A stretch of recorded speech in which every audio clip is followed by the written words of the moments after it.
Hi all! இன்னைக்கு நம்ம ஒரு தக்காளி ஊறுகாய் பண்ணலாமா? சீசன்ல இருக்கும்போது ரேட் வந்து கம்மியா கிடைக்கும்போது நம்ம இந்த மாரி பண்ணி வச்சுக்கலாம்.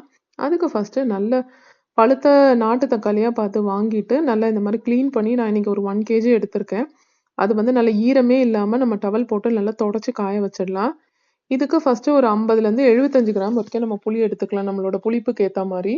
இந்த தக்காளிய நல்லா மேல இருக்க அந்த கண்ணு போர்ஷன் மட்டும் கட் பண்ணிட்டு, நல்லா பெரிய பெரிய கியூப்ஸா நான் கட் பண்ணி வச்சிருக்கேன்.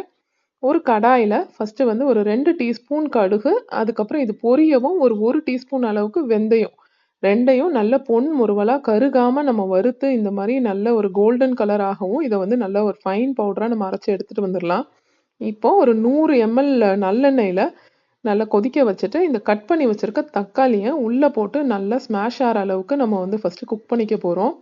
நல்லா தண்ணி விட்டு இந்த அளவு நல்லா வெந்து வரும் தக்காளி. நம்ம எந்த தண்ணியுமே ஆட் பண்ணல. அதுல இருந்த தண்ணி தான். இந்த ஸ்டேஜ்ல உப்பு, அதுக்கப்புறம் நம்ம கரைச்சு வச்சிருக்க புளி, நல்லா திக்கா கரைச்சு வைக்கணும் புளி. அந்த புளியும் உள்ள ஆட் பண்ணிட்டு நல்லா நம்ம மிக்ஸ் பண்ணி விட்டுறலாம். இதுக்கு தேவையான அளவு நம்ம மொளகாத்தூளும் இதுல தனி மொளகாத்தூள் தான் நான் ஆட் பண்ணியிருக்கேன். பிளெயின் சில்லி பவுடர் வந்து ஒரு 4 tablespoons to 5 tablespoon நம்மளோட காரத்துக்கு ஏத்த மாரி நம்ம இதுல ஆட் பண்ணிட்டு, நல்லா இத மிக்ஸ் பண்ணி குக் பண்ணிறலாம். நல்லா இது கட்டியா வந்து நல்லா தண்ணிலாம் வத்தி அது வந்து ஒரு தொக்கு பதத்துக்கு வர்ற மாரி நம்ம ஃபர்ஸ்ட்டு குக் பண்ணிக்கிறோம்.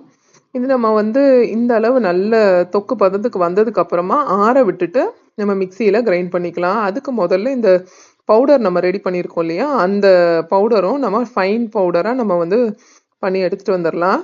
அத அரைச்சு எடுத்துட்டு இந்த மிக்ஸியில வந்து தக்காளி பேஸ்ட்டும் நம்ம போட்டு ஃபுல்லாத்தையும் நம்ம வந்து அரைச்சு இந்த மாரி ஒரு 2, 3 வாட்டியா அரைச்சு எடுத்துக்கலாம் இந்த தக்காளியோட பேஸ்ட்டு. இப்ப இத தாளிக்கிறதுக்கு இன்னும் ஒரு 150 எம்எல் நல்லெண்ணெய் நமக்கு தேவைப்படும். மொத்தமா ஒரு 1/4 லிட்டர் கிட்ட நமக்கு தேவைப்படும். இதுல நல்ல கடுகு ஒரு 2 டீஸ்பூன் கடுகு பொரிய விட்டுட்டு நல்லா பொரியும்போது கருவேப்பில, பூண்டு கட் பண்ணி வச்சிருக்க பூண்டு ஆப்ஷனல் தான்.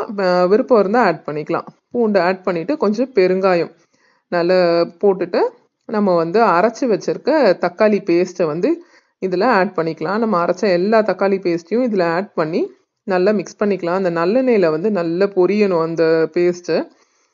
இப்போ நம்ம வந்து அந்த பவுடர் பண்ணியிருந்தோம் இல்லையா, கடுகு அண்ட் வெந்தயம் பவுடர், அதையும் ஆட் பண்ணி நல்லா மிக்ஸ் பண்ணி ஒரு 10 to 15 மினிட்ஸ் நீங்கள் கொதிக்க விட்டீங்கன்னா இந்த மாதிரி எண்ணெய் எல்லாம் சைடில் தெளிஞ்சு நம்ம ஊற்றின நல்லெண்ணெய் நல்லா சைடில் தெளிய ஆரம்பிச்சிருக்கோம். இதுதான் வந்து கரெக்டான ஒரு ஊறுகாய் பக்குவம். இந்த மாதிரி ஆற வரைக்கும் நம்ம பண்ணிட்டு நம்ம எடுத்து வச்சோம்னா இது 1 இயர் வரைக்கும் நம்ம ஃப்ரிட்ஜில் வச்சு